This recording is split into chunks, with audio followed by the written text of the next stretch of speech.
देखिए बच्चों, आज हम लोग क्वेश्चन 2.3 करेंगे, जिसमें हमें क्वेश्चन में दिया है कि 1 कैलोरी 4.2 जूल के इक्वल होती है और 1 joule 1 kilogram metre square upon second square के इक्वल होता है। आपको नई यूनिट बनानी है और वो किस में बनानी है? अल्फ़ा, बीटा और गामा में। ठीक है, सबसे पहले स्टार्टिंग हम इस क्वेश्चन करते हैं। P1 हमेशा P2 के इक्वल होता है। क्यों? क्योंकि जैसे मान लें हमने यहाँ लिखा कि 1 metre is equal to 100 centimetre.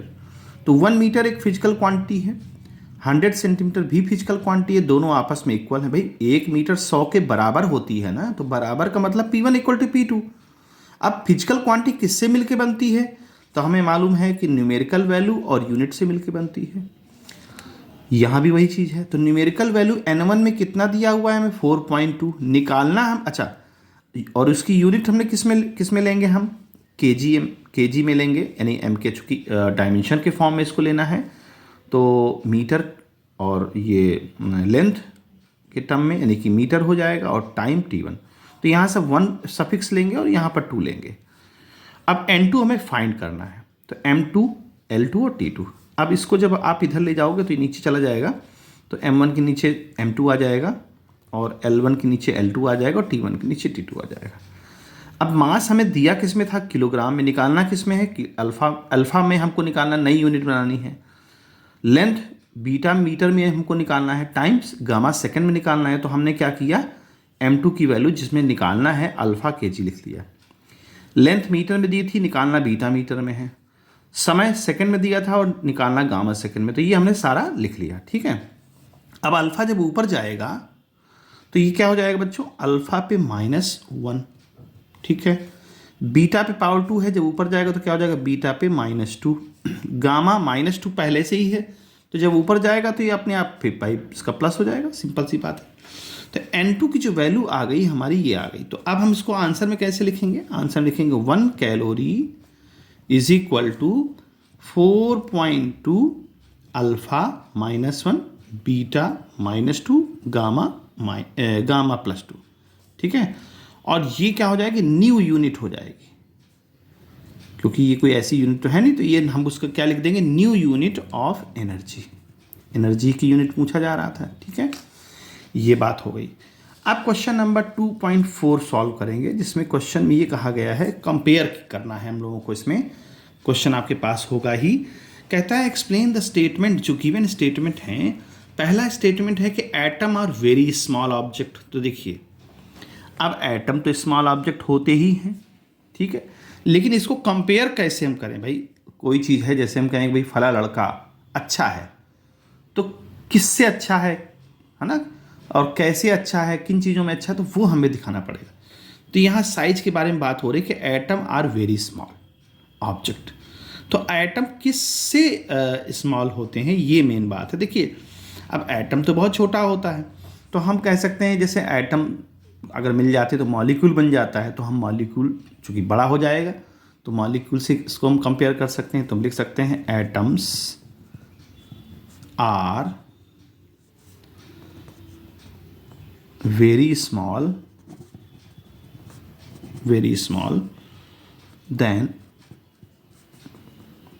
Molecule.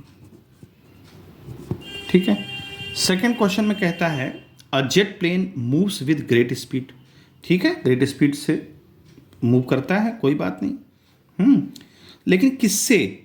तो भाई देखो, जेट प्लेन अगर देखें तो अपनी हम एक ट्रेन समझ लीजिए। ट्रेन से तो तेज चलता ही है, काफ़ी तेज चलता है ना। अब बहुत तेज का नहीं कह सकते, क्योंकि 100-150 किलोमीटर की रफ्तार से तो आजकल ट्रेनें चली रही हैं, फास्टेस्ट या 150 के लमसम हैं, और ये चलता है 250-300-400 किलोमीटर, 500 किलोमीटर पर आवर की स्पीड से, है ना। तो आप इसमें जेट प्लेन का लिख सकते हैं कि जेट प्लेन जो है ग्रेटर स्पीड है, होती है किससे? एक सुपर फास्ट ट्रेन से, है ना। तो यहाँ लिख सकते हैं और जेट प्लेन, बहुत सारे एग्जाम्पल, कोई भी आप दे सकते हैं, ऐसा नहीं है। A jet plane moves greater speed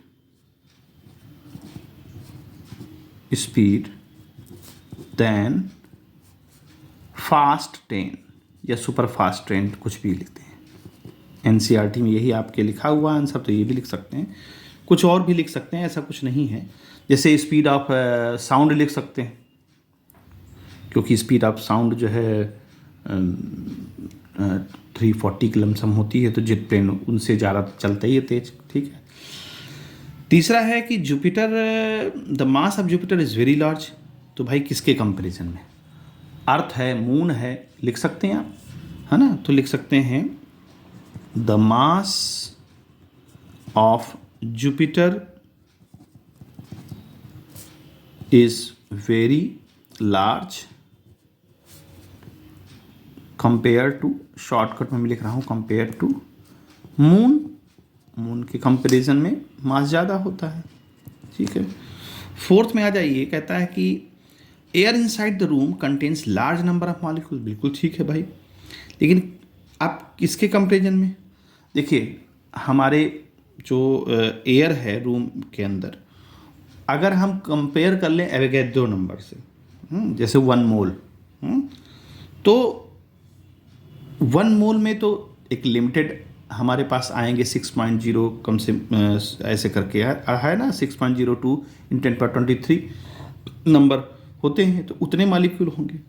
लेकिन एयर अगर रूम के अंदर है तो रूम में तो बहुत बड़ा रूम हो गया ना, तो बहुत सारे इसमें एटम हो गए, तो वहाँ पर हम इसको 1 मोल ऑफ एयर कह सकते हैं कि उसके कंपैरिजन में ज़्यादा होते हैं। तो लिख सकते हैं कि एयर इनसाइड